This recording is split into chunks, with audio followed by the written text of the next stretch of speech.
Bonjour à toutes et à tous, de retour en cuisine avec Chouquette pour une nouvelle recette. Un petit cadre un peu différent, mais ce n'est pas grave. On va faire aujourd'hui un tiramisu au café, donc c'est une version assez traditionnelle. C'est une recette que je fais depuis que j'ai à peu près 12 ou 13 ans et que ma tante m'a transmise. Donc aujourd'hui je la partage avec vous. Pour faire ce tiramisu au café, il faut du mascarpone, donc c'est ce fromage italien qui est nécessaire. On va prendre de la crème entière qu'on va battre en chantilly. Vous avez des œufs, de quoi faire du café, les biscuits à la cuillère et pas les boudoirs, donc les boudoirs sont plus fins. Pour le tiramisu, c'est vraiment les biscuits à la cuillère qu'on demande, 100 g de sucre, du sucre vanille et un peu de cacao pour décorer. De toute manière, comme d'habitude, la recette sera rédigée et en barre d'infos pour ma part. Je débarrasse, on commence. Je commence par une étape très simple, on va préparer le café dans lequel on va imbiber les biscuits à la cuillère. Donc moi j'ai utilisé 2 sachets instantanés de café. Si vous voulez plus léger, vous pouvez mettre juste un sachet. Et ensuite on prépare le café maintenant pour le laisser refroidir bien sûr. Et voilà, j'ai donc mes 20 centilitres de café qui sont prêts. Je vais les laisser de côté, ils vont tiédir un petit peu et je passe à la suite. Pour la suite, je prends un bol froid, donc là il est mis au congélateur. On met la crème entière.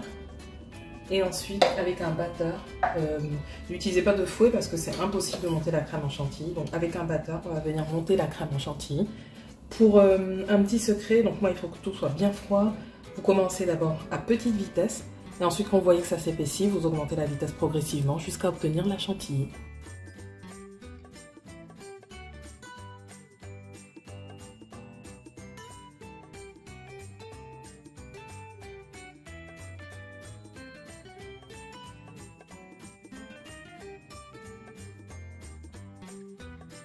On obtient une chantilly parfaite quand elle est crémeuse comme ça et quand elle ne retombe pas quand on retourne. Donc je la mets de côté et on continue. Maintenant dans un bol je verse le sucre en poudre et le sucre vanillé. À ce sucre je rajoute les 6 œufs et ensuite on mélange jusqu'à obtenir un sabayon. Donc en fait c'est un gros mot tout simplement pour dire qu'on mélange le tout jusqu'à ce que le sucre et les œufs commencent à blanchir. Donc, je mélange énergétiquement et avec la chaleur, ça va commencer à faire cuire les œufs si vous voulez. A tout à l'heure.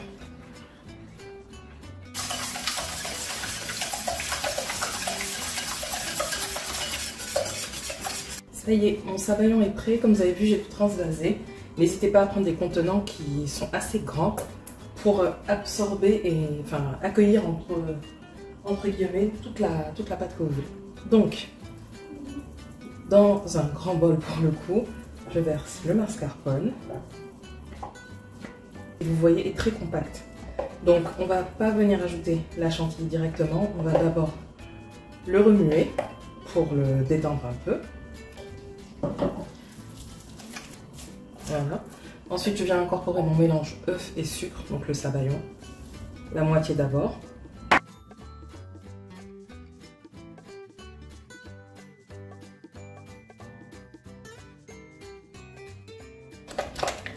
Puis l'autre moitié.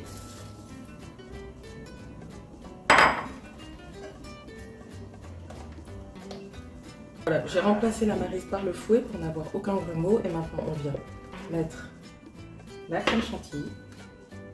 Je mets tout d'un coup pour mélanger.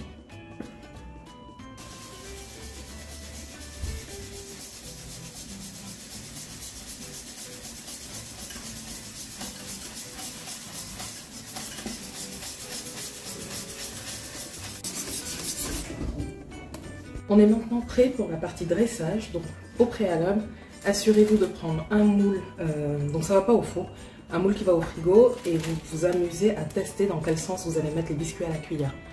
Utilisez le paquet plein, donc c'est une astuce parce qu'une fois que ce sera imbibé, c'est pas le moment de mettre dans un côté et de retourner. Et donc moi je vais les mettre dans le sens de la longueur et ça facilitera aussi le découpage pour servir. Donc je prends le biscuit à la cuillère, je le trempe recto verso dans le café et je le positionne.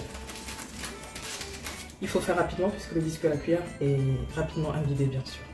Une fois que j'ai disposé mes biscuits à la cuillère, je viens prendre la moitié de la crème à mascarpone pour recouvrir entièrement les biscuits.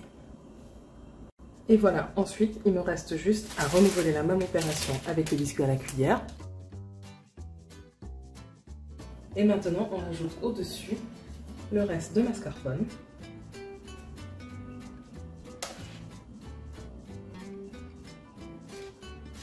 En répartissant bien pour que les biscuits soient bien recouverts. Voilà.